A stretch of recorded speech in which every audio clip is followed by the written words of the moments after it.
29 of the Adelante Stitch podcast. I'm your host, Kristen, and I am here to talk to you about what else? Knitting. I will also be talking about knitting pattern design, other goings-on in the fiber arts community, and as always, there's a good chance I'll mention Diego Luna at some point for no reason at all. So thank you so much for joining me. A special thank you to my Patreon patrons who help keep this podcast up and running. And a special welcome to anyone who is checking out the podcast for the first time. So if you don't know me already, my name is Kristen Janik. I am a knitting pattern designer and instructor. I am also a mom to two mischievous little boys, wife to a very tall man from Peru, and we live in the Maryland suburbs of Washington, D.C. When I'm not knitting, I'm usually doing yoga, vegetable gardening, watching baseball, drinking wine, but it is mostly about the knitting, so let's go ahead and start talking about it. How are we all doing today? In my world, it is the Saturday after Thanksgiving here in the U.S., so I hope everyone who celebrated Thanksgiving had a fun, safe Thanksgiving with those who are in their household or close to home. We had our Thanksgivings, sometimes they're big, sometimes they're small. There's no rhyme or reason to it. And we basically always eat the same food regardless. So this year we had my dad and my sister. They've been sort of part of our pod, if you will, throughout the pandemic. And then my brother and brother-in-law and sister-in-law were passing through on their way back to Peru. And so we invited them to have dinner with us as well. They were coming from Boston. And as part of my brother-in-law's graduate school program, they are being tested twice a week for COVID. So we felt pretty safe having them here with us. They did not fly. They just drove straight down from Boston. So we felt that was a safe way to go and would not contribute to any germ spreading. And hopefully we are right about that. As I said, they were on their way back to Peru, and they'll be there for 2 months. So Lord knows what kind of airplane germs they might encounter, but at least when they came to us, they were germ-free and testing negative and all that good stuff. So that was our whole Thanksgiving. 6 adults and 2 kids, but we had a very nice time. We made all of our traditional foods. We made a festive cranberry Moscow Mule for the occasion. We watched White Christmas, as we always do on Thanksgiving after dinner. We had plenty of leftovers to have second Thanksgiving dinner last night. Friday night, that is. Where am I on this pattern? Okay. And now brother and sister-in-law have moved on.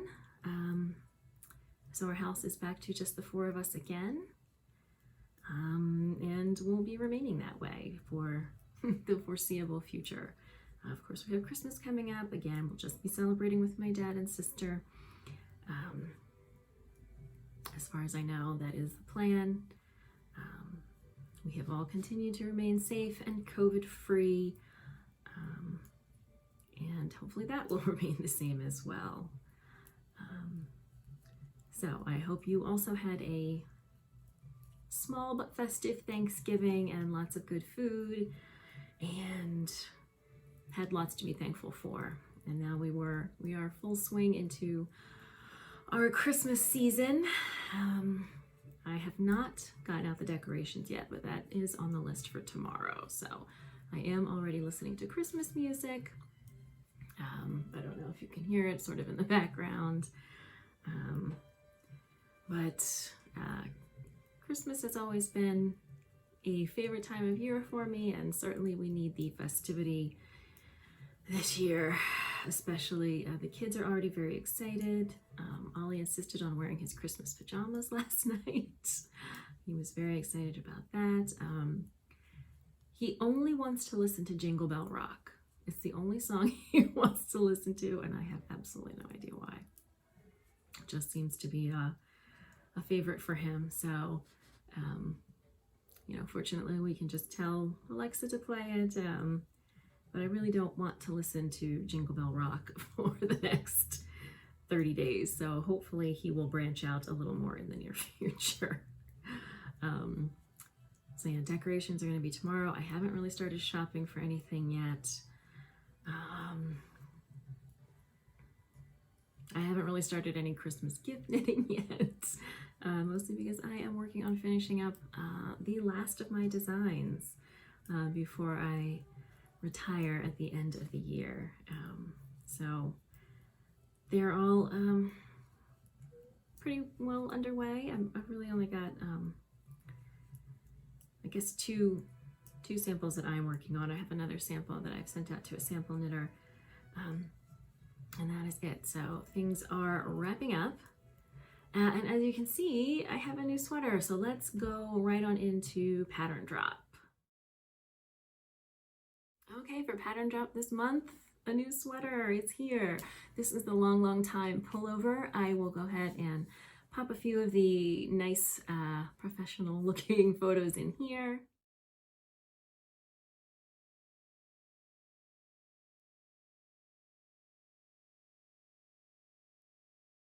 So this is my latest design. This is a saddle shoulder pullover that is worked obviously from the saddles downward in an all over life stitch pattern. So I will pop up so you can see it a little bit better. All right, so saddles are where you start, then you work the front and the back separately to the armholes, and then work the body in the round down. This is pretty much the perfect length sweater for me, maybe an inch longer. It was designed to be cropped, but because I have a very short waist, it's not that cropped on me. It will be a little bit more cropped on others, presumably. And you can see it has this double hem. So this part is some stockinette that rolls up, and then you pick up for ribbing, and there are short rows to shape that ribbing so that it drops lower in the back, but it's sort of cropped in the front. These are seamless set-in sleeves. So once the body is done, you pick up around the armholes, use short rows to shape the sleeve cap, and then knit in the round down to the cuffs. I've obviously designed it to be sort of 3/4 length sleeves. You could add length pretty easily, but you will need probably more yarn to do that. And then lastly, you just pick up the collar, and that is it. And you can see it dips in the front, in the back. It kind of blends really nicely into the saddles and does not drop down as low. So as I said, this is the long time pullover. This is worked with Little Fox Yarn Bosa, which is a merino silk yak DK weight. So it's very soft. The silk gives it lots of drape, and the yak gives it just a little bit of a halo. I'm wearing this right next to the skin, which I don't usually do for pullovers or for sweaters, hand knit sweaters at all, because I think having a nice layer underneath, a thin layer, will keep, you know, sweat and dirt off of your sweater, so you don't have to wash it as often. But this really fits right next to the skin, perfectly fine. And I don't really have anything that wouldn't interfere with the neckline, so I am wearing it without a t-shirt or camisole underneath today. And yeah, right next to the skin, not itchy at all. It's super soft. The pattern includes 12 sizes, so it goes from an extra small, which I want to say is around a 30-inch bust, up to 5X, which again I want to say is maybe a 66-inch bust, but of course you can find all the exact numbers on the Ravelry pattern page or on the Payhip pattern page. This is the small, so this is about a 38-inch bust with about, maybe it's 38 and a half, and it's got about 3 inches of positive ease, more or less. So the pattern is available in both of my shops, on Ravelry and on PayHip, and there are links down below to both of those things. It is going to be on Love Knitting. It's just this annoying thing where you can go through Ravelry to upload a pattern to Love Knitting, but it doesn't scrape all of the data that it needs. So then you have to go back in and fill in the stuff that's missing. And I just have not, I've not had time to do that just yet. I just published this in what is my timeline yesterday, but for you is last Friday. I'm really happy with the way that this pattern turned out. I love sort of polka dots have always been a pattern that I come back to again and again. And I find, you know, life stitch to kind of be the knitting equivalent of polka dots. So I am quite happy with the way that this turned out. I think it is going to be in my regular sweater rotation throughout the rest of the fall and the winter. The all over light stitch is a really easy to memorize pattern. It's just a 4-stitch repeat. You do have to work back and forth flat with the color work for the yoke, but the lice stitches, I guess you would call them, are only worked every 3rd row. So that minimizes the number of wrong side stranded knitting rows. And it's not too terrible. I really hate stranded knitting flat, and it was completely doable since it's not a complicated stitch pattern and it's not happening that often on the wrong side.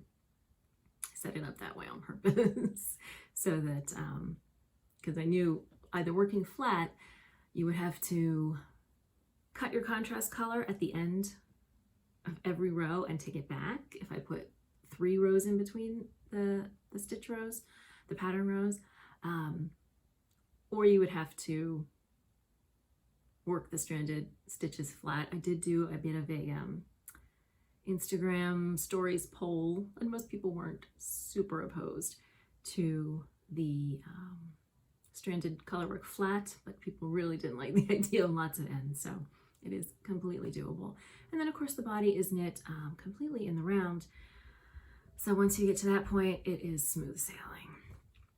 So again, links are down below for my pattern shops. I hope you will check it out. It's called, again, Long Time Pullover. On the needles, off the needles. The big thing I have off the needles is obviously this sweater. But in terms of personal knitting, no, I don't have anything new off the needles. But I do have a new project on the needles, and I offered to test knit a pattern for Sarah Jordan, who you know as PA Knitwit. And so I have cast that on. I haven't made too much, it almost matches. I haven't made too much progress yet, as you can see. This is just the brim of a new hat pattern coming from her, which has a cute name. The Chevroche hat. And she assured me that these are not, you know, the final, you know, fancy photos, but I think it looks pretty cute, even just this way. So, obviously, this is combining like some chevron shaping with brioche. And I saw it on her Instagram, and I immediately said, "Oh, do you need any testers?" And she said, "Yes." So I have just started. I've got the brim done.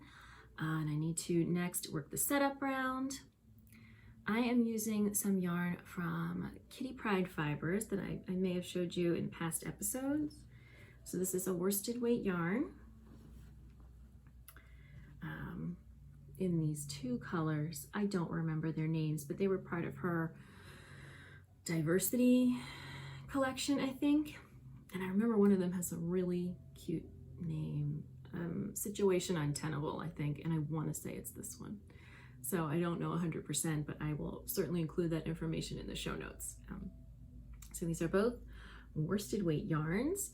I don't know who this hat is going to be for. I am knitting, I think the middle size. 18, 20. Yeah, I'm knitting she's got 5 sizes, so I'm knitting the middle size. I don't personally really need another hat, but when I was stash diving, I mean, who needs another hat? But when I was stash diving, these were the most coordinating worsted weight yarns that I had, and I did not want to wait to have to order more yarn. Most of the worsted weight yarn I have is sweater quantities, so I don't have that many kind of single skeins. And obviously for this kind of pattern, you really want them to coordinate well. So these are beautiful together. Unfortunately, I have 2 little boys and an adult male husband, and I don't know that any of them would be interested in a hat in these colors. And my sister has already requested knee-high socks for Christmas. We'll see about that. But we'll see. For now, I am just testing, and you know, maybe it'll turn out to be lovely for me personally.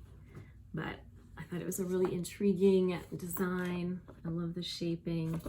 I like the idea of sort of mixing your brioche with some stockinette. So I think that's adorable, and that is my new, I don't know if it's selfish knitting or not, since I don't know who's going to get it, but it's not design work is the important part. That is my new non-design project that is on the needles in my adorable Rhinebeck bag that I love. Other than that, I told myself that my reward for finishing this sweater would be to cast on a new personal sweater project. I haven't done that yet, but I did get the yarn out. It's sitting over here. That is some Knit Picks, what's it called? City Tweed Aran. So it's a heavy worsted Aran weight, tweedy kind of yarn. I believe it is a wool alpaca blend that I had picked out. I'm sure I showed it to you a couple episodes ago for my Ursina. This was originally, I had planned to knit the original Ursa pattern, and that calls for a bulky weight yarn, so I was just gonna, you know, do a little math and rework it for the slightly lighter weight, mostly just because I don't like knitting on the really larger needles. 9 is really the biggest I prefer to use, and even that, not my favorite. But then the designer, Jacqueline Sislak, I want to say that's how it's pronounced,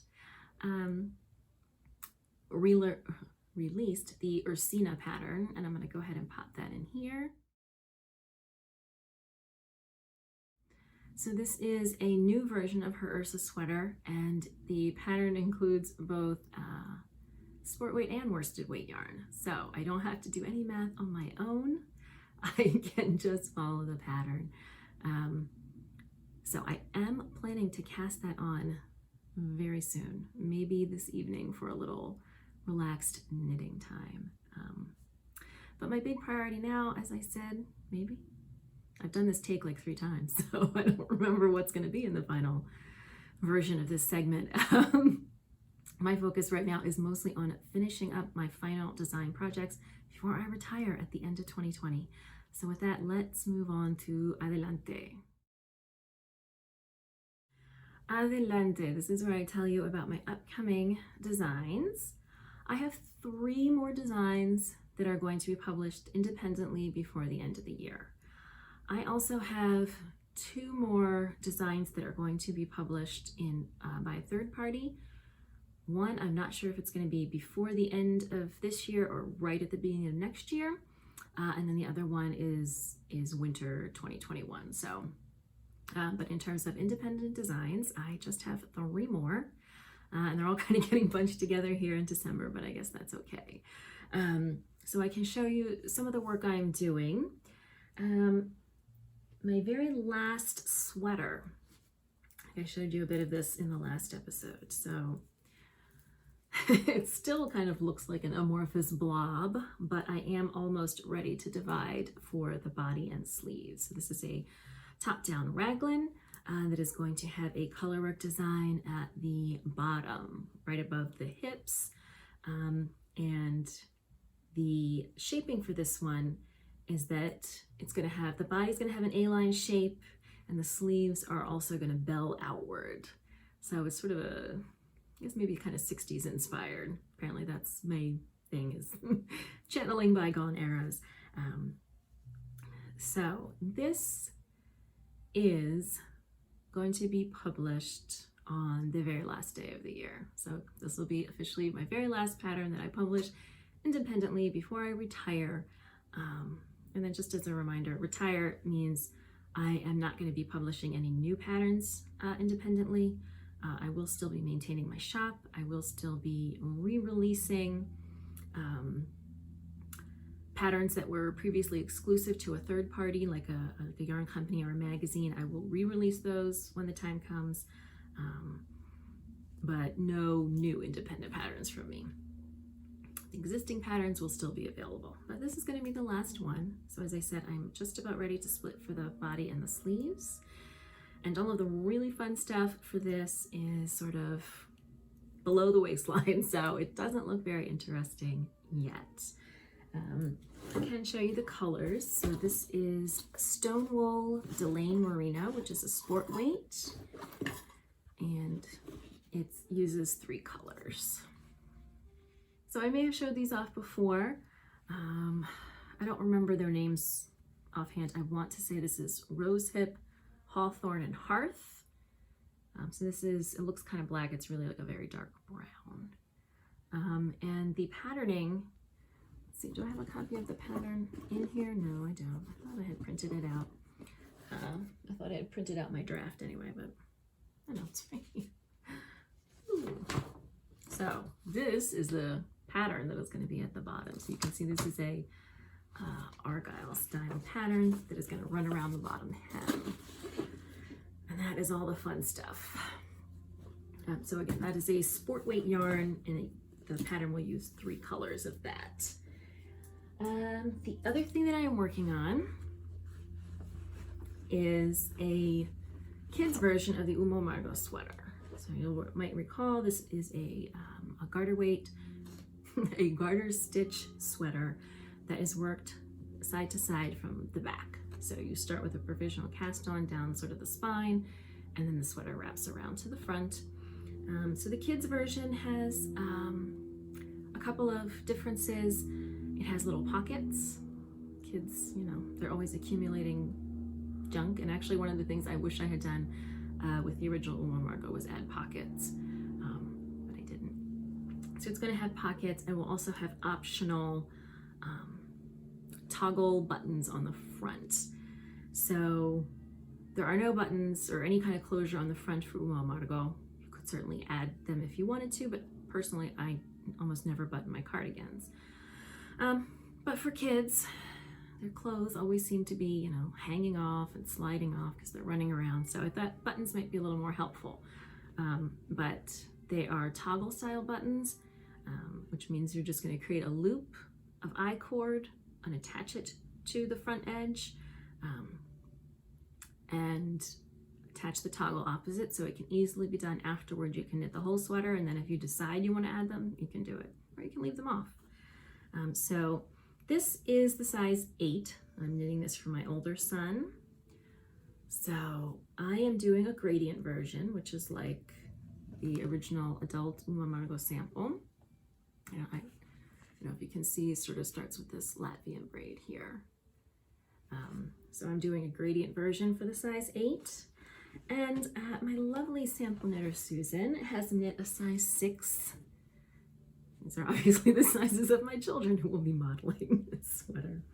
Has knit a size 6 as well. So I have not decided which one of the sweaters is going to have the toggle buttons.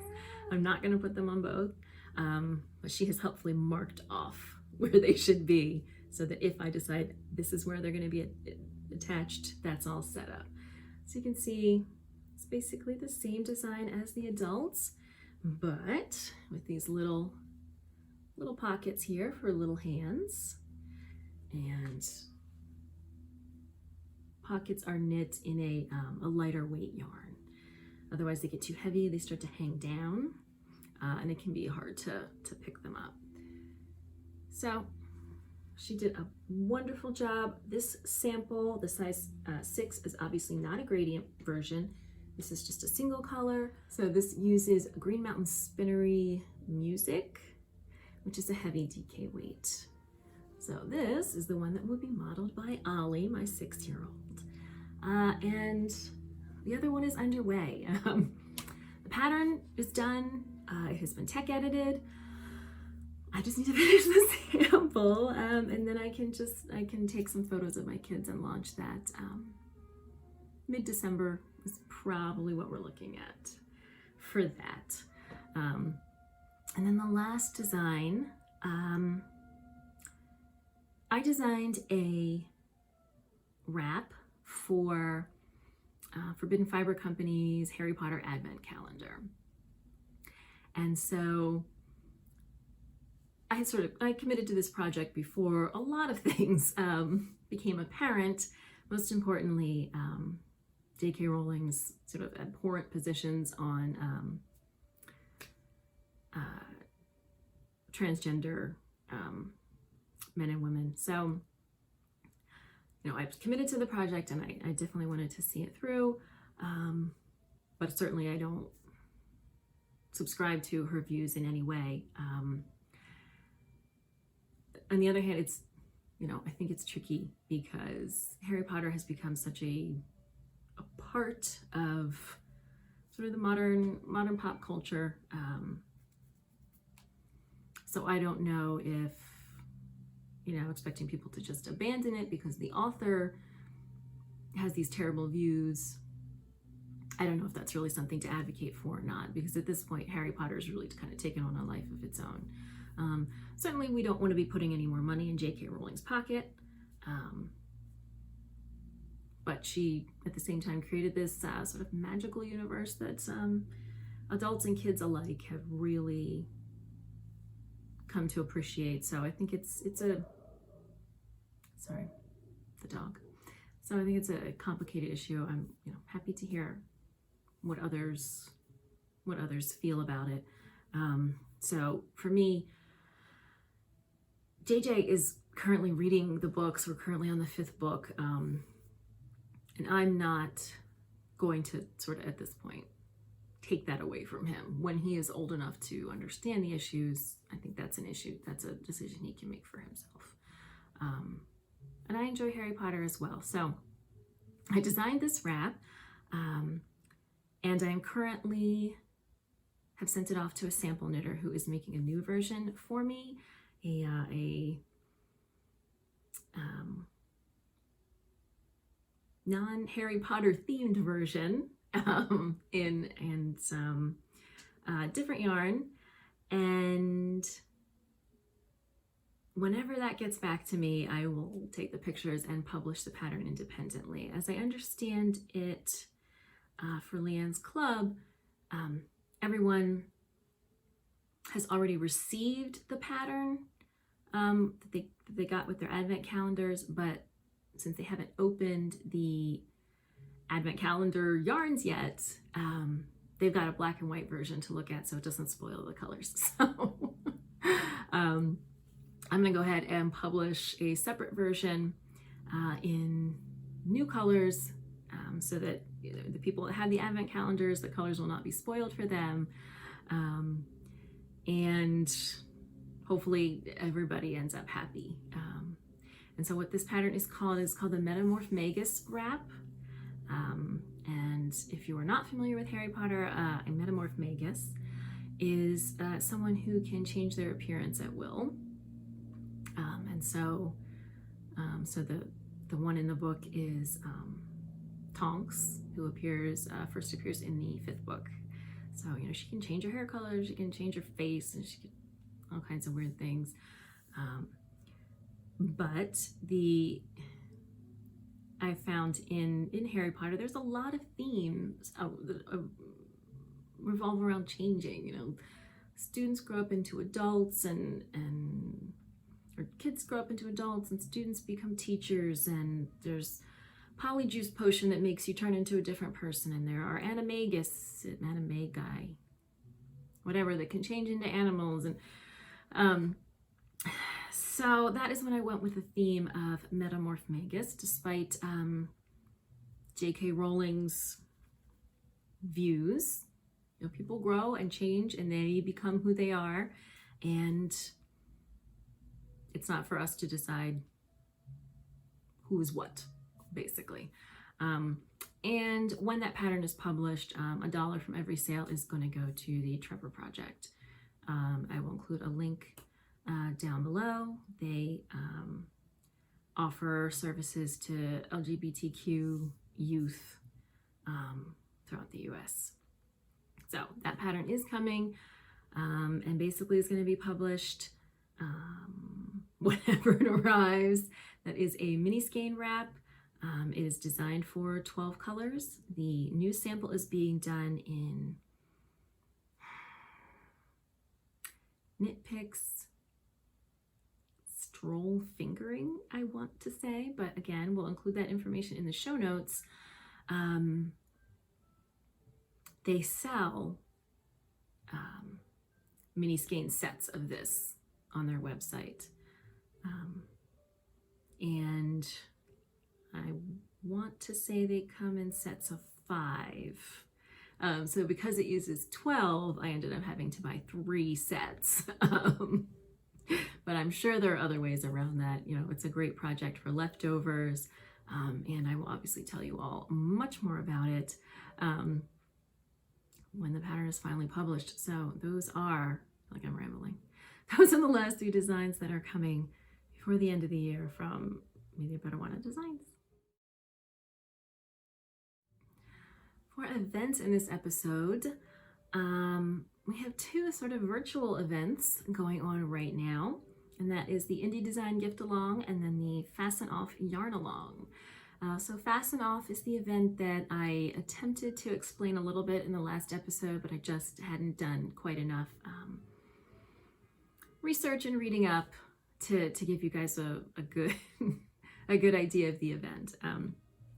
So I will try to summarize both of them here because they are relatively similar. They are both events that showcase and support independent knitting and crochet pattern designers. The Indie Design Gift Along, I want to say, has been going on for at least 5 years, but I think it might actually be something like 8 years. At any rate, it is being held on Ravelry, as it has always been.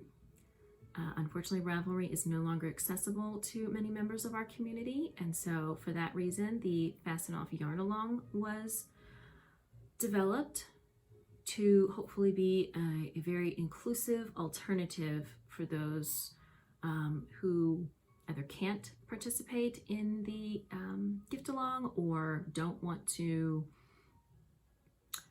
continue using Ravelry because of the way they have mishandled the issues of accessibility on their site. So again, they're pretty similar in that it's lots of knitters and crocheters crafting together to get their holiday projects done. And both events have a set of participating designers. And so when you complete a project using a pattern from one of the participating designers, you get entered for prizes. Both events also start with a sale. The gift along sale is ending what for you is tonight at midnight. So if you don't want to miss the sale, check that out. Again, links are going to be in the show notes.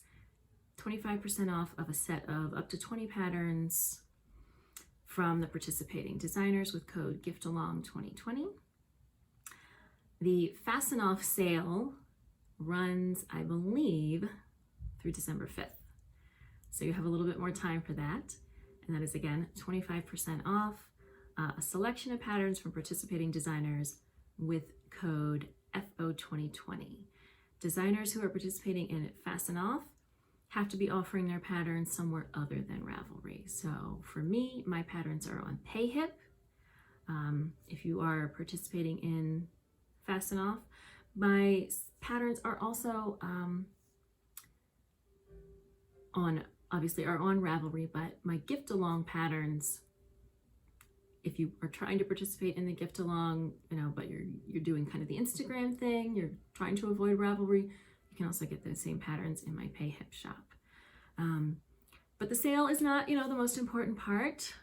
The fun part is all of the games and contests and getting all these projects done and seeing everyone's finished objects and all of that fun. And that will be going on until midnight on December 31st for both events. So I hope you will check those out if you are looking for maybe a little moral support as you're working on your holiday crafting. I know I haven't started a darn thing, but I do intend to. I have done a lot of shopping for the gift along. Buying patterns, not necessarily for gift knitting, just because I like the patterns. So I think I bought 5 or 6 patterns already, and probably by the time you're watching this, I'll have ended up purchasing a few more. But both are great events supporting independent knit and crochet pattern designers, and they are well worth a peek. So check out all the details by visiting the show notes and clicking the links that I have provided there, and I hope you will join in. Well, I am proud to share that I really haven't added too much to my stash lately. I will say that I did place a recent order at Knit Picks, but as it has not arrived yet, I don't have to show you and confirm my guilt there. But other than that, I really haven't been doing a lot of yarn shopping. I have plenty of yarn. I don't have new designs coming in. I'm sorry, Dory really wants to join the podcast, but she's old and jumping is sometimes a challenge for her. Yes, old lady. So I haven't done a whole lot of shopping, although it is Small Business Saturday, so that might change by the end of the day. But I do have one new yarn in my collection, and that is my latest Values Club yarn from Fiber for the People. So if you have not gotten yours yet, don't watch this, but probably you have. So this is the latest from the Values Club. This is called Willow, and it is just this beautiful, beautiful, barely speckled neutral that is just going to be amazing in whatever project it might someday be. A hat maybe? I don't know. It is DK weight, 246 yards, so that's more than enough for a hat. Pair of mittens maybe. That actually sounds really good. Both of my kids need new mittens and I need new mittens. And that might be lovely for that. So I love sort of this, I think it's really amazing how much, thank you Dory, amazing how much people are able to do with neutrals. Like if you were like a white yarn, you'd be like, oh, how boring. But no, this is just this perfect shade of off-white with these just gorgeous neutrals speckled throughout. Cat's now chewing on plastic. So this is the 5th installment, I believe, from the Values Club, which means I only have one more to go, which means it's almost time for a new club. I usually do 1 or 2 yarn clubs a year. The last 2 have been from Fiber for the People. Obviously, I love her yarn. I also ordered recently as a birthday gift to myself a sweater quantity from her, but again, hasn't arrived yet, so technically it's not in my stash yet, and I don't have to lay claim to it. But so obviously I love Taylor's yarn, but maybe is it time to try something new in 2021? I don't know. She has not said anything about what is coming up after Values, and I wouldn't expect her to, considering she's done these 2 clubs right in a row. It's the middle of a pandemic that is getting worse. It's the holidays, so I'm sure she has, oh, she also just moved into a new house, so I'm sure she has her hands quite full. But I will definitely be looking out for details about whatever her next club is, and we will see.